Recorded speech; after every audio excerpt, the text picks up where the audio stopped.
on the next day. Okay, so we have seen a lot of momentum in the last 24 hours in our fight to restore Roe.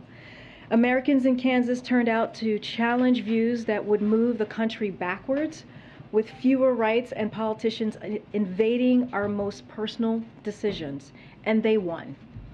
In the wake of Dobbs, the president predicted people would turn out in record numbers to reclaim rights stolen from them, and they did. The ballot measure proposed by extreme, out-of-step Republican officials would have eviscerated fundamental rights and access to health care. Republican officials have been very clear. They are pushing extreme laws banning a woman's right to choose, many of which don't allow exceptions even for rape or incest. And they are calling on a national ban on abortion. As I mentioned yesterday, the DOJ also brought a suit against Idaho, where a near total abortion ban is threatening women's lives. Federal law makes clear doctors must provide emergency care, including abortion services, to women facing health and life-threatening conditions. But under Idaho's law, women with medical conditions like ectopic pregnancies or hemorrhages can be denied the emergency care they need. And today, President Biden will sign an executive order at the first meeting of the Interagency Task Force that builds on the actions we've already taken to protect access to safe abortions, contraception, and the ability to travel. Today, the President is directing the Secretary of Health and Human Services to work with states, including through Medicaid, to help women who need to travel out of state for reproductive health care, ensuring there's no discrimination when obtaining medical care, and promoting research and data collection on maternal health outcomes. There have been big steps forward in the fight to protect our rights, but it's not the end of the fight. What's at stake here is a choice between a national abortion ban, as Republicans have already called for, and more radical attacks on fundamental rights versus standing up for the rights Americans have been entitled to for almost 50 years. We're now seeing 50 days into what remains the fastest decline in gas prices in over a decade. Gas prices are now down 86 cents a gallon from their June peak, saving American families with 2 cars on average over $90 a month on gas. And drivers can now find gas for less than $3.99 a gallon at more than half of all gas stations across the country.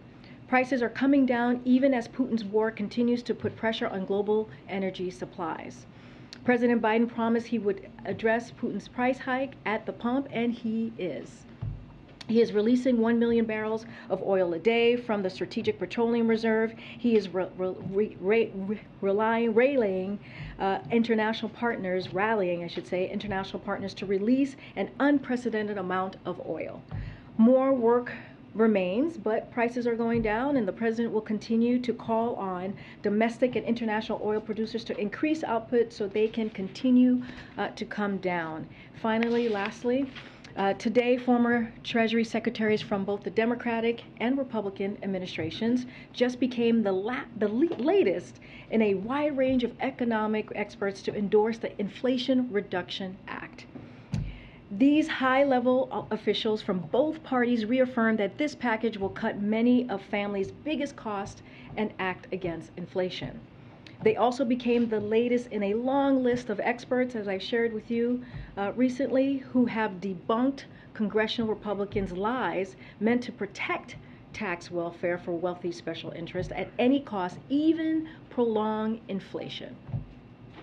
Larry Summers, Tim Geithner, Jack Lew, Hank Paulson, and Bob Rubin join over 120 leading economists, including Nobel Prize winners, CBO directors, who have analyzed the Inflation Reduction Act and agree it will lower costs, reduce inflation, address a range of critical and long-standing economic challenges. There are also 3 new polls out today from Morning Consult Politico, Yahoo News, YouGov, and Navigator Research that underscore the American public's overwhelming support for the major components of the bill, including lowering costs of prescription drugs, requiring large corporations and the wealthiest Americans to pay their fair share and lowering health insurance premiums.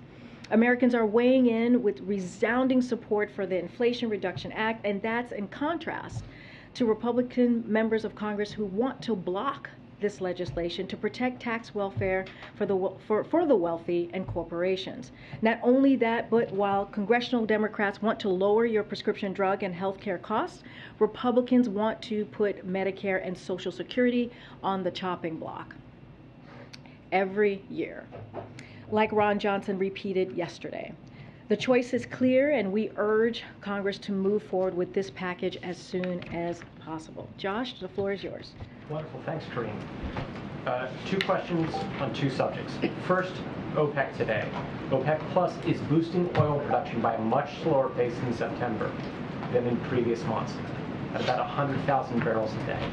After President Biden's visit to Saudi Arabia, was this the potentially substantial increase that the administration was looking for? So I'll say this, the president has been very clear, Josh, that oil supply must meet oil demand.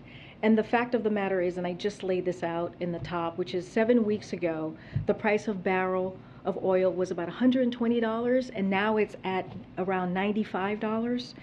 Gas prices went from more than $5 to under $4 for a majority of the country. We've seen the fastest decline, as I just laid out, in gas prices in over a decade, and that's 50 days straight of decline. So what we're focused on is keeping those prices down. We wanted to see some increases in the production before we announced the trip, and we actually saw that in that first week of June when OPEC Plus announced that it was going to increase their production by 50% in July and August, so we saw that happen. But what we're focused on is the bottom line for us is that reducing the price of oil in the market is the most important thing, and that's what we're seeing, and that's what we're going to continue to work on. Secondly, a bipartisan group of senators, including Kaine, Sinema, Collins, and Murkowski, introduced a bill this week that would bar states from enacting pre-viability abortion bans. But they would allow some restrictions on abortions for pregnancies after viability. Does President Biden consider that a satisfactory standard? So we'll say this. I know that was introduced. The president has been very clear on this, is that the only way to secure a woman's right to choose is for Congress to take action, is to restore protections of Roe as federal law. That is how we're going to do this in a blanket way so that women's rights for reproductive health is really protected. He stands ready to work with Congress to pass a bill that does exactly that. And it's not just him. It's majority of the American people believe this. They believe that a woman's right to choose should be their right. So again, we're going to continue to work with Congress. I don't have anything specific to say about that particular legislation, but we have been very clear Congress needs to act in order to codify Roe. Thanks, Karine. A couple questions about Taiwan. First off, has the president spoken to Speaker Pelosi since she left Taiwan? So as you know, she's traveling, I believe, to Japan and South Korea. I can't remember which one is first. So she's on her travels. I don't have a call to read out to you at this time, but they have a relationship. They talk pretty regularly. Don't have anything, again, specifically to read out at this time. The G7 just expressed concerns about China's threatening behavior in the Taiwan Strait. Those are their words. Does this letter come with any consequences if China continues that behavior? So let me just reiterate what we have been saying from the podium for many days now. You also heard this directly from our National Security Advisor, Jake Sullivan, who was on many of your networks yesterday, saying that the Speaker has the right to make a decision on where she chooses to travel. We provide the assistance and the kind of the geopolitical briefing and kind of what we believe the national security reasons are for, or lay that out for her as she makes a decision. We do not decide where she goes. She makes that decision. As you know, the president was a senator for 36 years. He understands that particular fact. So that's number one. It does not change at all our long-standing policy, U.S. policy, that we have had. We have made that very clear. The trip does not change that. There is a precedent for a speaker, we've talked about this in here, to travel to Taiwan, and so none of that changes. And so, there's no reason for Beijing to turn this visit, which is consistent with our policy, into some sort of crisis, or to use it as a pretext to increase aggressive military activity in or around the Taiwan Strait, as you just asked, Nancy. But again, it doesn't change anything. The president spoke to President Xi just last week. That was their fifth conversation. They continued to have an open dialogue. That's what we have been wanting with China. Again, there is no reason to see any change. It continues to be consistent. But the G7, of which the U.S. is a member, is warning China not to continue this behavior. What is the consequence for China if it does continue this behavior? So again, we said many days ago, we said that we knew this was going to happen. We knew China was going to behave in this way. Again, it doesn't change our policy. We are going to monitor, and we will manage what Beijing chooses to do. On the EO that the president is going to sign. So we're now some 6 weeks out from the Supreme Court ruling on abortion, and this EO seems to be directing Health and Human Services Department to consider a number of actions. So where is the urgency right now for women who need help, and when will the help actually kick in? What is the timeline? So when the president normally does an executive order, it's always to consider. That's always the wording and the language that's in an EO. So that is nothing new. You'll see that in any executive order that he signs. So it is in line with that. Look, I mean, it's really important what this is going to do. It's going to help, in particular, low-income women, right? If you think about it, it paves the way for Medicaid to pay for abortions for women having to travel out of state. Secretary Becerra will invite states to apply for Medicaid waivers to allow them to provide reproductive health care to women who live in states where abortions are banned. Those he judged to be the strongest and most effective on both legal and policy grounds. That's what the president is doing. He's reviewing the options that he has.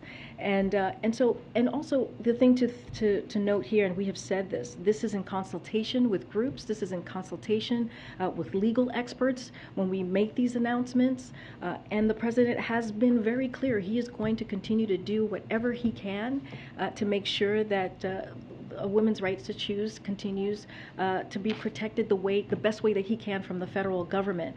But again, the way we do this, the way to make sure that it is federal law, is Congress needs to act, and Americans need to make sure that their voices are heard. What is the timeline, specific timeline on this EO for women who want to have an abortion soon?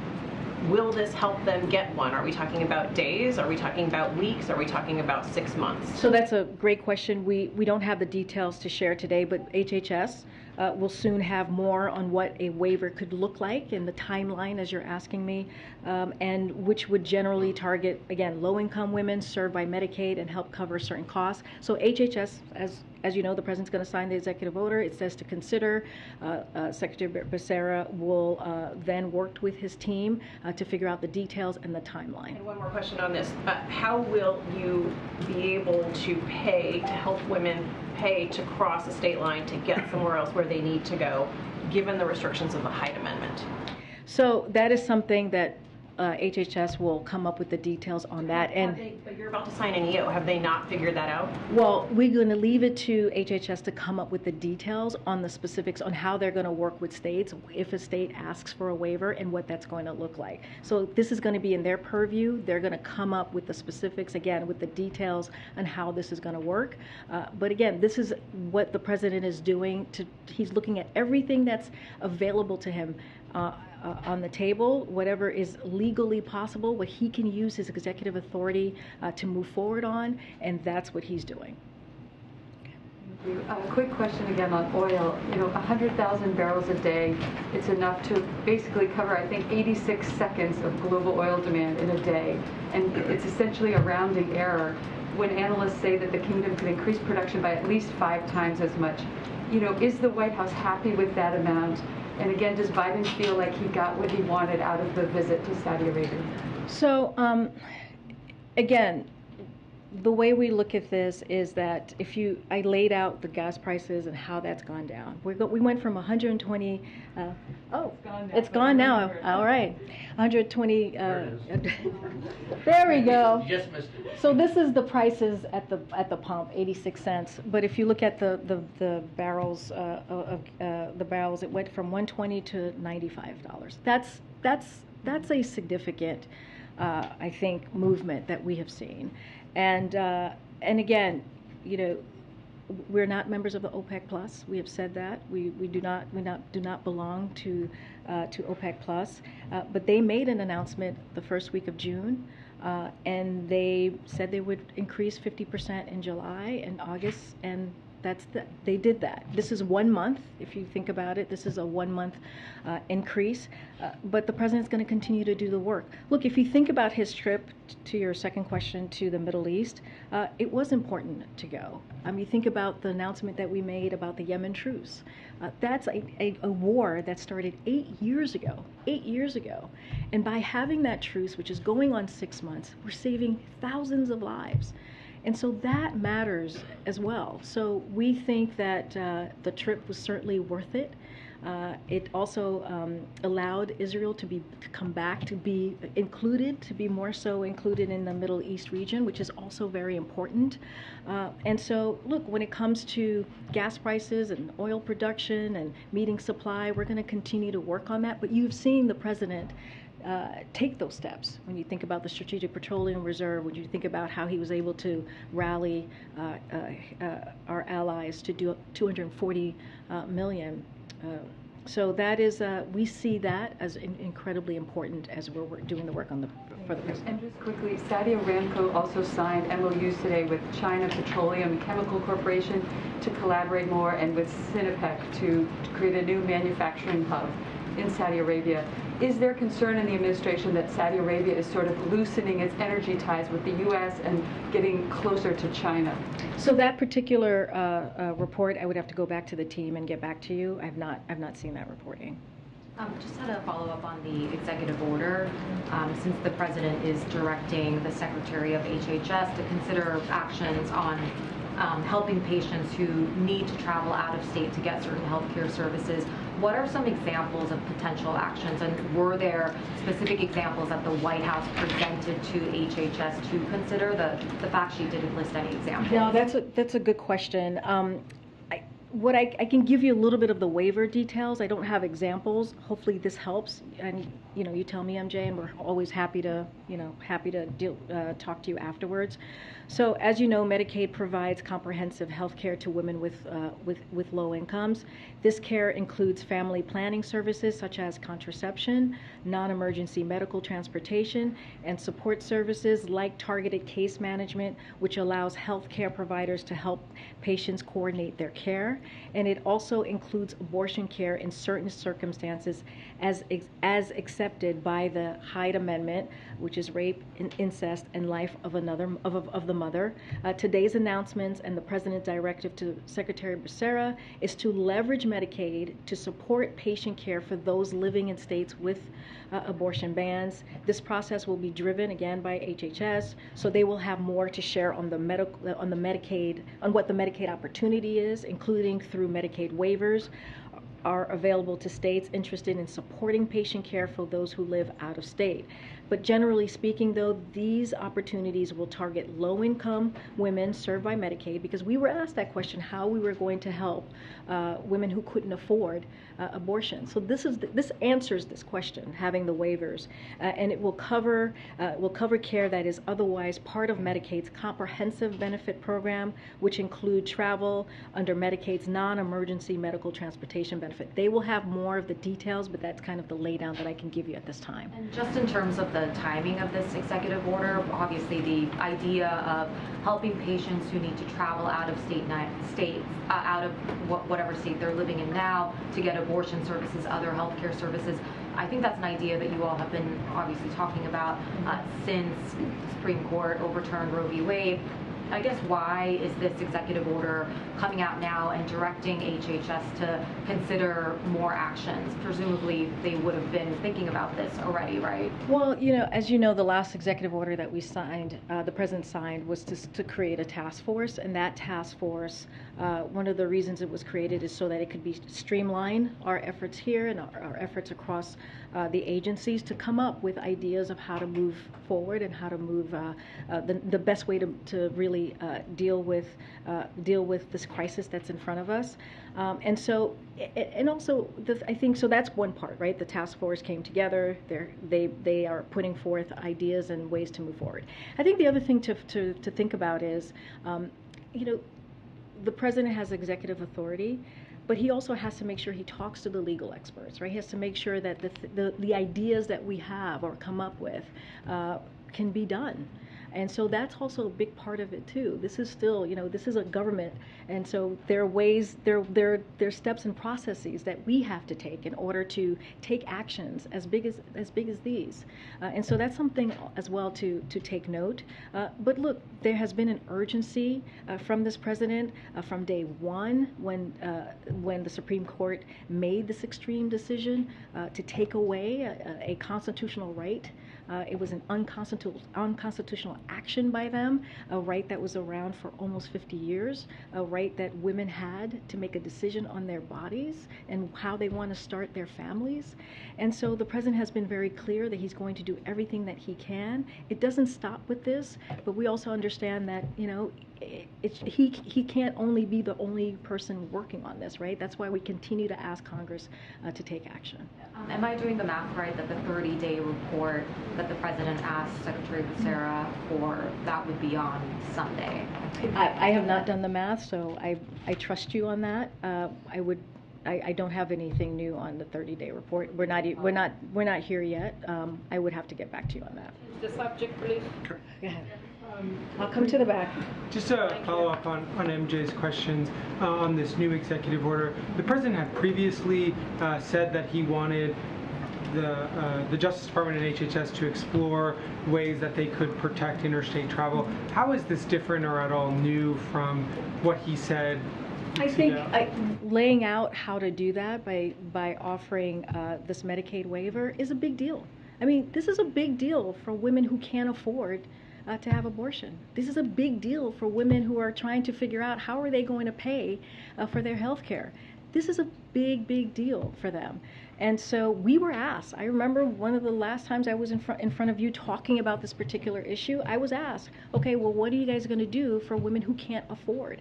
This answers that, begins to answer that. So we think this is an important step. It's not the only step. But again, the president has been very clear about how do we get to Roe becoming federal law.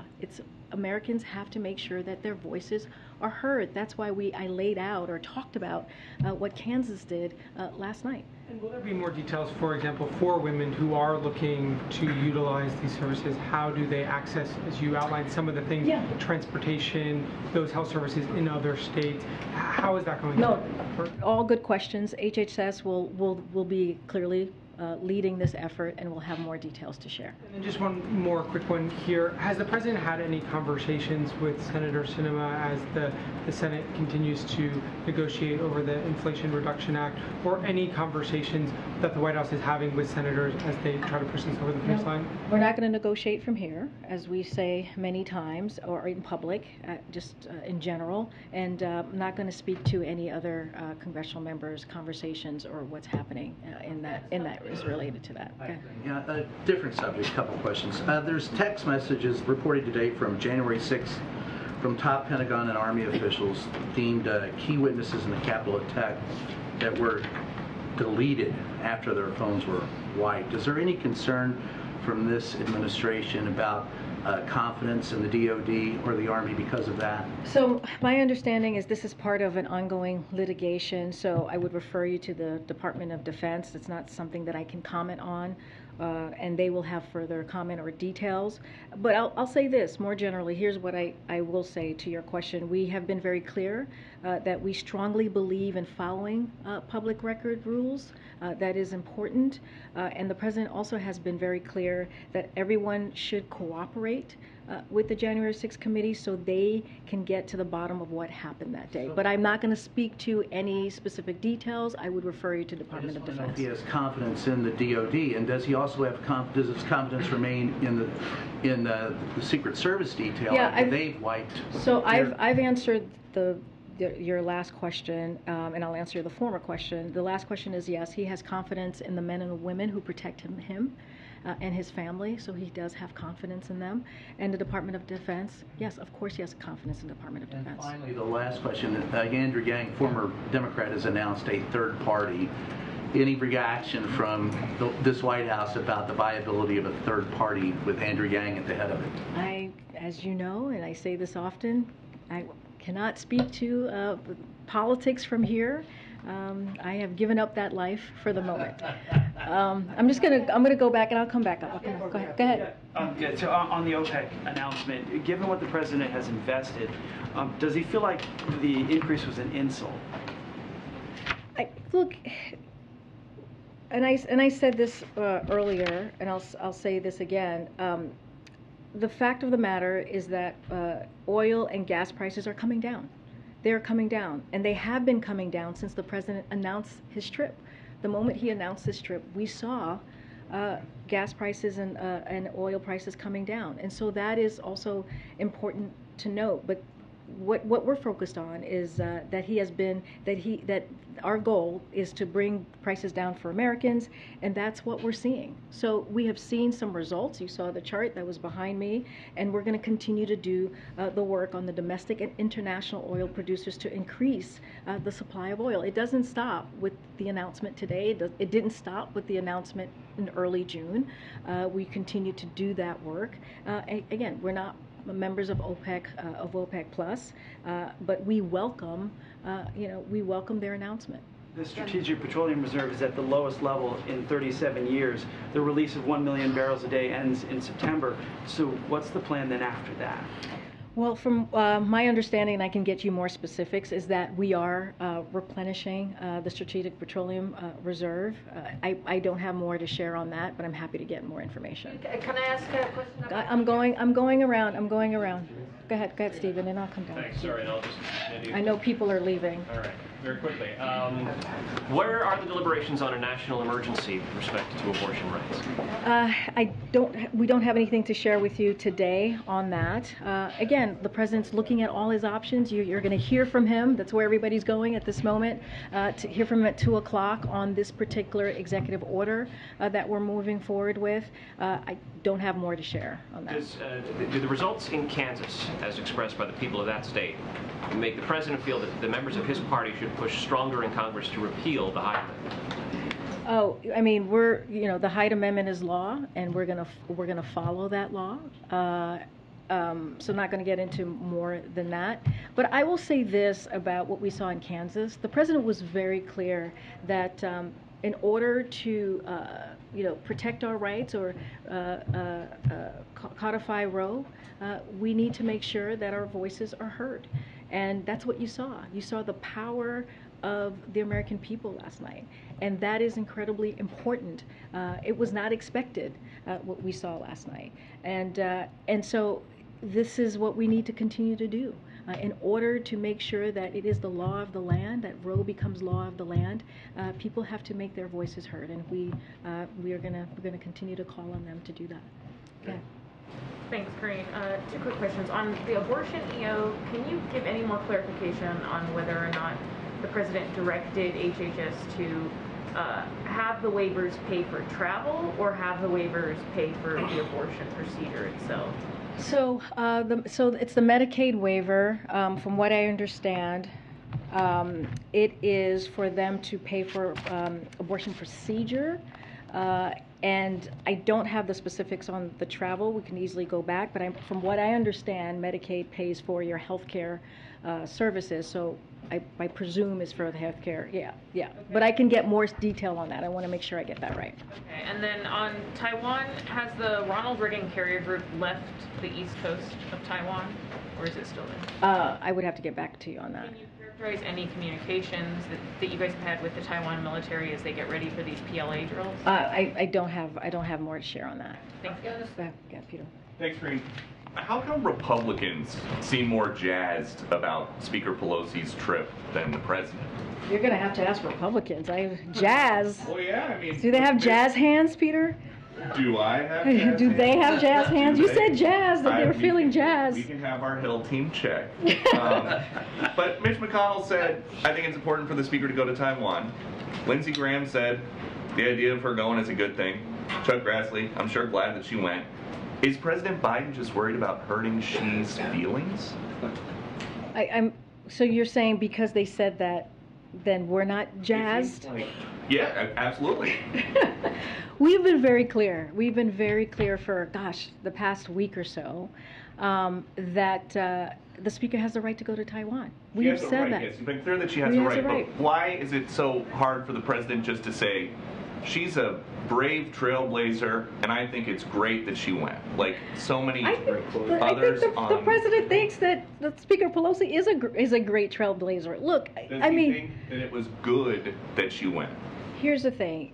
What we are saying is that we cannot dictate, and we will not dictate where members of Congress go. Members of Congress. Wait, let me finish. When they go, he doesn't dictate it. They go. Now he can say if he thinks it was good or not. I mean, that's not how it works. That is not how it works here. It really isn't. Members of Congress have the right to travel wherever they choose. Our part of this is to make sure we give them a thorough and complete briefing when it comes to the geopolitics of the region or the state, or when it comes to national security. That is our part in this. Now that Taiwan is effectively encircled by the Chinese military doing these drills, does the president think that the trip was worth the trouble? Look, I already said this, and I'll just repeat it to you. There's no reason for Beijing to turn this visit, which is consistent with long-standing U.S. policy, into some sort of crisis. There is no reason to do that. We have been very clear. There's no change in our One China policy, which is guided by the Taiwan Relations Act of 1979. That has not changed. And so, look, the United States will not seek and does not want a crisis here. But we are prepared to manage what Beijing chooses to do. And last one about that, there's a Chinese official who says the U.S. must pay the price for its own mistake, and we mean what we say. When the Chinese threaten the U.S., does the president take them seriously? Again, the United States will not seek and does not want a crisis. We are prepared to manage what Beijing chooses to do. Nothing has changed when it comes to our policies. This was a precedent. This was precedent for the Speaker to travel to Taiwan. That is nothing new, and it changes absolutely nothing when it comes to our One China policy. I'm going to go to the back. Go ahead. I have a Taiwan question and also an Afghanistan question. Just following up Peter's question, with the PLA encircling Taiwan, does the White House have a counter strategy? Do you have plans to counter this? I'm not going to lay out any of our any of our intelligence or national security information from here. Cyber measures that Beijing has imposed on Taipei. I missed the first part. I said, how about the punitive economic and cyber measures that Beijing has imposed on Taipei? Is the U.S. prepared to help Taiwan there? Again, I'm not going to go further with what I just said. There is no reason for Beijing to use this trip, which is a precedented trip, as a pretext for a crisis. There is no change to our policy, as I've said, as many of my colleagues have said from here, and also on many of your networks and some of your publications. Nothing has changed here. And then on Afghanistan, given that the leader of the Haqqani network is, a wanted terrorist, does the U.S. plan to put him on a on a wanted list or target members of the Haqqani network in Afghanistan? Kirby got this question yesterday. I don't have anything more to add on the Haqqani network. Afghanistan, please. Peter, do you have something? Can I ask you, Karine? Families are telling us months later that they're still seeing limited or at least little to no improvement in their access to baby formula, and market research shows that shortages remain right now. So to those families, has the administration done enough to solve this problem? So as you know, this is a priority for us. We understand what families are going through, caregivers, moms and dads, grandparents, and we have done the work, and we'll continue to do the work to make sure that families have safe baby formula so that they can feed their kids. This continues to be a priority for us. This has not gone away, and we do understand that there's a lot more work to do, but we want families to know and understand this is an administration that cares about them, that cares about their safety of their children, and we're going to continue to do the work. So they recognize the administration cares. It's a point that you guys have made before. What do you say to those families that when right now the shortage rate, according to data, is between the out-of-stock rate is something between 20 and 30%. So when will it be resolved? Look, we're doing the work every day. It doesn't stop. We're working with the agencies who are involved. That's why we were able to do the DPA. That was an important move that the president signed on to, so we can make sure that we get more production out there on more baby formula on the shelves. We did the partnership with the Department of Defense to make sure we're able to do these fly-in baby formulas with relationships that we had abroad, and so that has helped. That actually brought up what we were seeing on the shelves. But we understand that there's more work to do, and we'll continue to do that work. We have laid out the steps that we have taken. We have made announcements after announcements. I'm happy to once I can get that to you, and we are happy to share where we are and how we have improved production. But we understand, we get that there's more work to do, and we're going to continue to do that work. All right, go ahead. Thanks, Karine. People in southeastern Kentucky are still digging out from the devastating floods they had last week. I know the president is isolating right now because he has COVID, but once that isolation is over, does he have any plans to go there and see this damage for himself? You know, I don't have any travel to announce of the president at this time. As you just said, he's still isolating. I do have an announcement to make, or something to share about an announcement that was made today.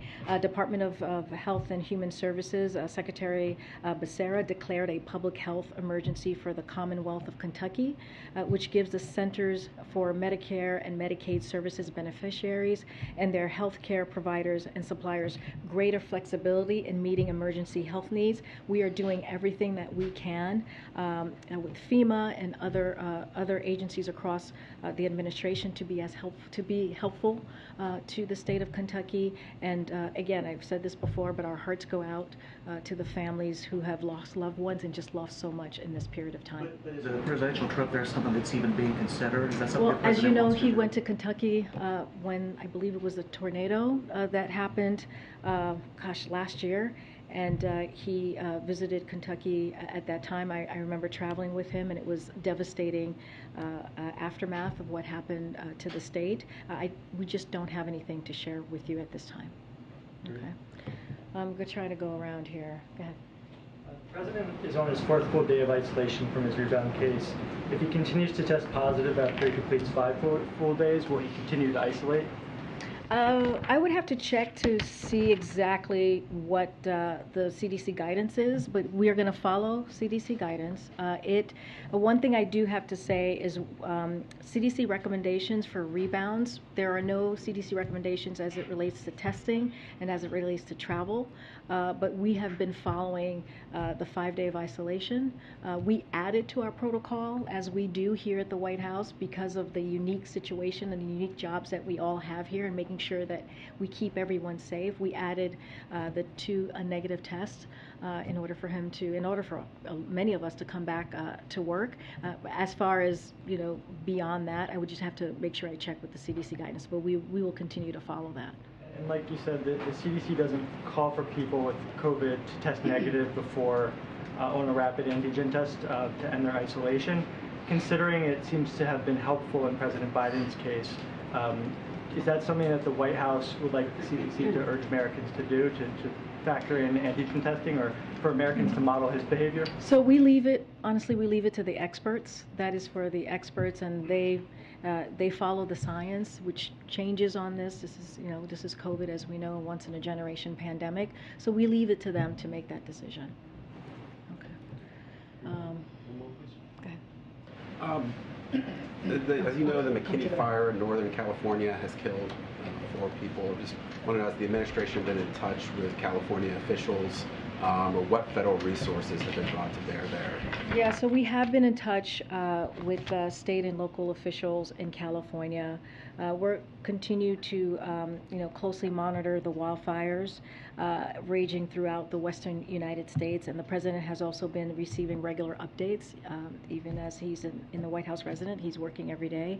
I'll say this to the folks in that region: our hearts go out to the people who have been impacted by these extreme weather conditions, including those who may have lost their homes or businesses to what has become California's biggest fire so far this summer. More than 2,500 personnel and firefighters are on the ground fighting the fire, and FEMA has been there very quickly, approved additional grant funding to help the California pay for the cost of fighting the fire. We also continue to take steps to make communities more resilient to extreme weather events like wildfires, including through the $2.3 billion in FEMA funds that President Biden announced last week to help communities increase resilience to heat waves, drought, wildfires, food, hurricanes, and other hazards. I'm going to go way to the back. Go ahead, Owen. Karine, thanks. Good afternoon. Two questions. Back to the executive order first, from a much different perspective here.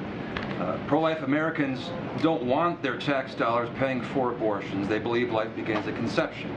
The Catholic Church teaches life must be protected from conception forward. But this executive order would have Medicaid pay for travel expenses for women to get an abortion. So my question, respectfully please, why does the president want to force pro-life Americans, including Catholics, of which he is one, to subsidize abortions? So I'll say this.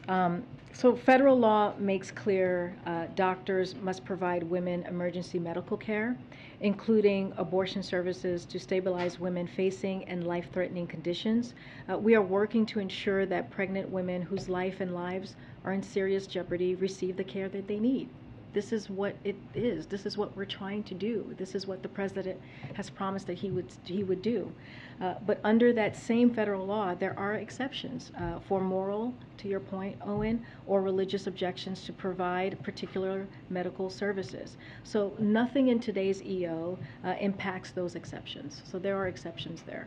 Then a quick follow-up.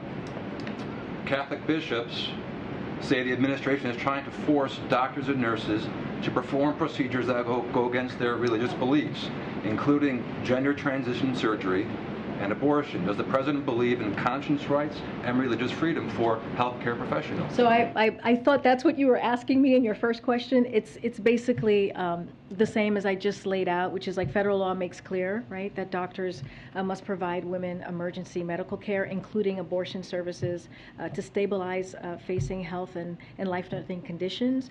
As I just stated, under the same law, there are exceptions for moral or religious objections to the question that you're asking me to provide particular medical services, and nothing in the EO impacts those exceptions, so there are exceptions there. And I thought that was the first question that you were asking. Okay, so let me just clear it up just once, one final time here then. So on the Medicaid, going back to the first question, on the Medicaid, on the proposal to have Medicaid fund travel expenses for women seeking abortion, how would that not violate Hyde if it's using taxpayer dollars to pay for abortions? This EO will not violate the Hyde Amendment. It is law, and we follow the law here. I have to go. It's 2 o'clock. Thanks, everybody. I'll see you tomorrow.